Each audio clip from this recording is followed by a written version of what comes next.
নিশ্চয়কৈ ৰাজীৱ, আপুনি ইতিমধ্যে উল্লেখ কৰিছে যে আজি অসম সাহিত্য সভাৰ যি নিৰ্বাচন, সেই নিৰ্বাচনৰ ফলাফল ঘোষণা কৰা হ'ব। কিছু সময়ৰ পাছতে ভোটগণনাৰ যি প্ৰক্ৰিয়া, সেই ভোটগণনাৰ প্ৰক্ৰিয়া আৰম্ভ হ'ব।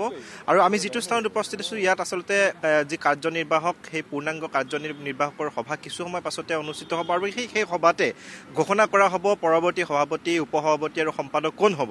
আৰু তাৰ বাবে প্ৰস্তুতি ইতিমধ্যে সম্পন্ন কৰা হৈছে। কিছু সময় পাছতে যি তিনিগৰাকী নিৰ্বাচনী বিষয়া আছে, সেই নিৰ্বাচনী বিষয়াই ভোট গণনাৰ প্ৰক্ৰিয়াত তেওঁলোকে বহিব। আৰু তাৰে এগৰাকী মুখ্য নিৰ্বাচনী বিষয়া হিচাপে যিহেতু নিযুক্তি কৰা হৈছিল আৰু তেওঁ প্ৰশান্ত ডেকা, তেওঁৰ নেতৃত্বতেই যি প্ৰক্ৰিয়া, সেই প্ৰক্ৰিয়াটো সম্পন্ন হ'ব।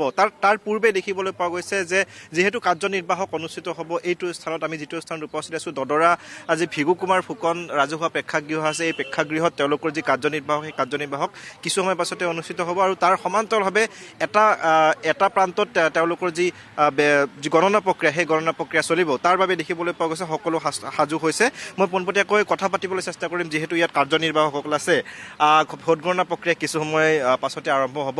কেনেকুৱা আশা কৰিছে এইবাৰ নতুনকৈ যিখন কমিটি গঠন হ'ব? আমি আশা কৰিছোঁ এবাৰ অসম সাহিত্য সভাই এখন সুন্দৰ কমিটি পাব, তেনেকুৱা এটা আশা লৈ আহিছোঁ। মই লখিমপুৰৰ পৰা আহিছোঁ। ইতিমধ্যে আমাৰ হৈ যোৱা দিনবোৰ আমি মনত নেপেলোৱাকৈ নতুন দিনবোৰত যাতে আমি কাৰ্যনিৰ্বাহ কৰিব পাৰোঁ, তেনেকুৱা এটা আশা কৰিম।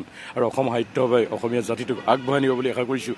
বৰ্তমান আমি যি আশা কৰি আছোঁ, সেই হ'ব বুলি ভাবিছোঁ। আজি গৌৰৱান্বিত বোধ কৰিছোঁ ইয়াত উপস্থিত হৈ। মোৰ ক'ব লাগে সিমানেই আৰু। কি ক'ব বিচাৰিব, যিহেতু সকলোৱে আশা কৰি আছে যে এইবাৰ যিহেতু দুয়োগৰাকী যোগ্য ব্যক্তি, সভাপতিৰ প্ৰাৰ্থী দুগৰাকী, তাৰ সমান্তৰালভাৱে প্ৰধান সম্পাদক বা উপসভাপতি পদৰ প্ৰাৰ্থী আটাইকেইগৰাকীয়ে যোগ্য, কেনেকুৱা ধৰণৰ প্ৰাৰ্থী নিৰ্বাচিত হোৱাটো বিচাৰে, কি আশা কৰিব? এইবাৰ বিশেষভাৱে এইটোৱে আমি বিশেষ আশা ৰাখিছোঁ যে যিটো অকণমান সাহিত্য সভাৰ প্ৰতি মানুহৰ মাজে মাজে মন এটা কোনোবা আপোনালোকে যিটো সুধিছে যে বেয়া দেখিবলৈ পোৱা যায়, সেইবিলাক দূৰ হৈ নতুনকৈ যুৱ প্ৰজন্ম যাতে আকৌ সাহিত্য সভাৰ প্ৰতি আকৰ্ষিত হয়, নতুনকৈ তেখেতসকলে বিষয়ভাৱ ল'ব বিচাৰে বা বিভিন্ন সময়ত সাহিত্য সভা বুলি ক'লে চব দৌৰি আহিব বিচাৰে, তেনেকুৱা এটা পৰিৱেশ সৃষ্টি কৰাৰ কাৰণে যুৱ প্ৰজন্মই নতুনকৈ আমাৰ যিবিলাক গ্ৰন্থমেলা হৈ আছে, গ্ৰন্থমেলা প্ৰতি আকৰ্ষিত হ'ব, গ্ৰন্থ ৰচনাৰ প্ৰতি আকৰ্ষিত হ'ব। আমাৰ সাহিত্যৰ চৰ্চা কৰাৰ ক্ষেত্ৰত সকলোৱে এটা উদ্যমী ভূমিকা ল'ব। তেনেকুৱা এটা পৰিৱেশ সৃষ্টি কৰিবৰ কাৰণেহে এইবাৰ আমাৰ যিখন নতুন আহি আছে সমিতি, সেইখনে বিশেষ অগ্ৰাধিকাৰ ল'ব বুলি আমি আশা ৰাখি আহিছোঁ। নিশ্চয়কৈ ধন্যবাদ জ্ঞাপন কৰিছোঁ। সকলোৱে সাজু হৈছে। মই পুনৰ কথা পাতিবলৈ চেষ্টা কৰিম। কেনেকুৱা আশা কৰিছে? কিছু সময়ৰ পাছতে ভোট গণনা প্ৰক্ৰিয়া আৰম্ভ হ'ব।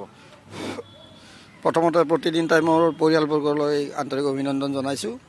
আমি সম্পূৰ্ণ আশাবাদী এইবাৰ যিখন নতুন কমিটি হ'ব, এই নতুন কমিটিখনে অসমৰ ৰাইজৰ আশা আকাংক্ষা সকলো দূৰ কৰাৰ ক্ষেত্ৰত ফলপ্ৰসূ হ'ব, এটা নতুন বাটেৰে আগবাঢ়িব। আৰু আমাৰ যিকেইগৰাকী মানে বিভিন্ন পদত অৱতীৰ্ণ হৈছে, গোটেইকেইগৰাকী যোগ্য ব্যক্তি। গতিকে এখন সৰ্বাংগ সুন্দৰ এখন কমিটি গঠন হ'ব বুলি আমি আশাবাদী।